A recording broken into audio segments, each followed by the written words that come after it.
Xabar 24 kanali o'z ishini boshladi. Bugun dasturimizda Eron AQShga jiddiy signal yubordi. 5 yil oldin prava olganlar uchun qayta imtihon bo'ladimi?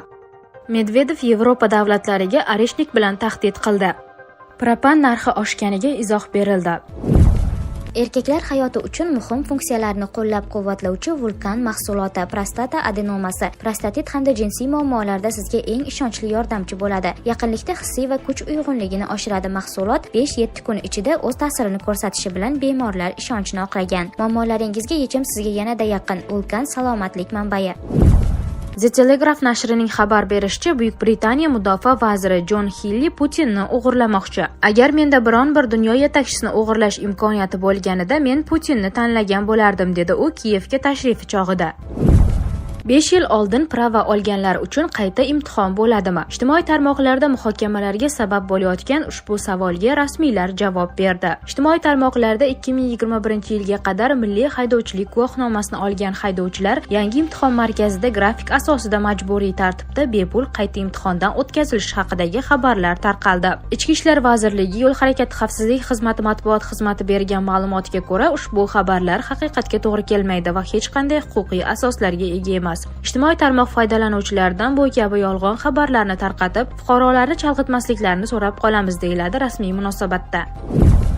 Eron AQShga jiddiy signal yubordi. AQSh Eronga hujum qilgan taqdirda Tehron Isroil va Amerika harbiy bazalarini qonuniy nishonlar sifatida ko'radi va ularni nishonga oladi. Bu haqda Reuters Eron parlamenti spikeri Muhammad Qobilovga asoslanib xabar berdi. Agentlik ma'lumotlariga ko'ra, Isroil namoyishchilarni qo'llab-quvvatlash uchun AQShning Eronga har qanday aralashuviga qarshi yuqori darajada hushyor turibdi. Manbalar bu yuqori tayyorgarlik nimani anglatishini aniqlamadi. Iyun oyida Isroil va Eron 12 kun davomida jang qildi. Bu vaqt ichida AQSh Isroilga qo'shilib havo hujumlarini amalga oshirdi. Eronda norozilik namoyishlari dekabr oxirida milliy valyutaning qulashi va narxlarning keskin ko'tarilishi tufayli boshlandi. Namoyishchilar rejimni o'zgartirishni va 1979-yilda ag'darilgan shohning o'g'li Rizo Pahlaviyni taxtga o'tirishini talab qilmoqda. Time jurnali kamida 217 kishining o'limini xabar qildi. AQSh prezidenti Donald Tramp namoyishchilarni otib o'ldirgani uchun qasos sifatida mamlakatga hujumlar uyushtirish bilan tahdid qildi. Wall Street Journal nashrining xabar berishicha, AQSh rasmiylari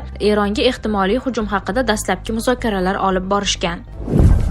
Propan narxi oshganiga izoh berildi. Suyultirilgan gaz propan bozorda import mahsulot ulushi va narxining oshishi hisobiga qimmatladi. Bu haqda Raqobatni rivojlantirish va iste'molchilar huquqlarini himoya qilish qo'mitasi xabar berdi. Qo'mita ma'lumotlariga ko'ra, 2025-yilda birja savdolarida jami 358 ming tonna propan sotilgan bo'lib, shundan 61% mahalliy va 39% import mahsulot hissasiga to'g'ri kelgan. Yanvar-iyul oylarida ichki bozorda mahalliy mahsulotning ulushi yuqori bo'lib, o'rtacha 80% gachani tashkil etgan.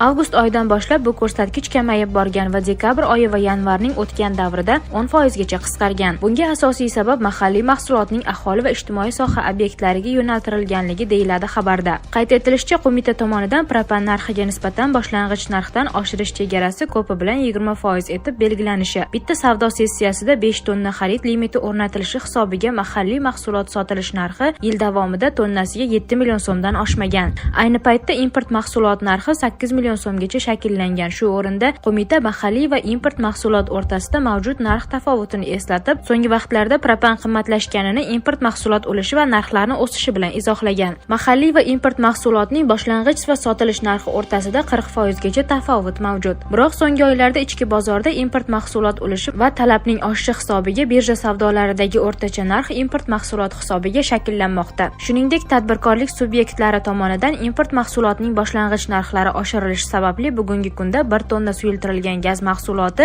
o'rtacha 9,5 million so'mgacha sotilmoqda. Dekabrga nisbatan o'sish 20% deyiladi xabarda. Qo'mitaning ta'kidlashicha, respublikada propanda harakatlanuvchi avtomobillar ulushi 11%, ichki bozorda realizatsiya qilingan yoqilg'i mahsulotlarining atiga 5%, suyultirilgan gaz hissasiga to'g'ri keladi. O'z navbatida Raqobat qo'mitasi ichki bozorda propan narxini barqarorlashtirish maqsadida o'z vakolati doirasida tezkor chora-tadbirlar amalga oshirilayotgani, oyoqishlarda narxlar ustidan doimiy monitoring olib borilayotganini ma'lum qilgan.